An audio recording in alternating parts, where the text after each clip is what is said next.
आतून बाई ना सकाळ सकाळ पटापटा काम उरकिलं या. कमून उरकिले बाई? आज घर मोडायचंय म्हणून. घर मोड वाटायला लागले का हे? कसं वाटायले? बेकार वाटायले? राहू द्यायचं का मग हेच? नवं नका का बांधायचं मग? नवं बांधल्यावर कोण जाईल नव्या घरामध्ये राहायला पुन्हा? हा नाही बाई, हे आमचं जुनं घर आहे. आम्हाला राहू द्या. नव्या घरामध्ये तुम्ही जा ना मग.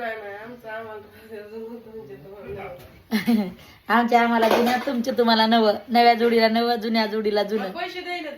पैसे दिलेत काय मालक? पटकन चाकर नग म्हणलाय. मग आधी म्हणल्यावर नग करायचंच ना ग. आता तो सांगितलं पुन्हा करायचा. काय कर, पाणीच्या वरी ऐक ना आधी ती पाणी त्याच्यात एक पोळा पत्ती आणि चहा म्हणलं की साखर टाकायची नाही. जमतंय जमतंय. साखरेचं बाय ऐकायचं बरं काय. कुठून घ्यायचं हो बरोबर बरोबर बरोबर बरोबर.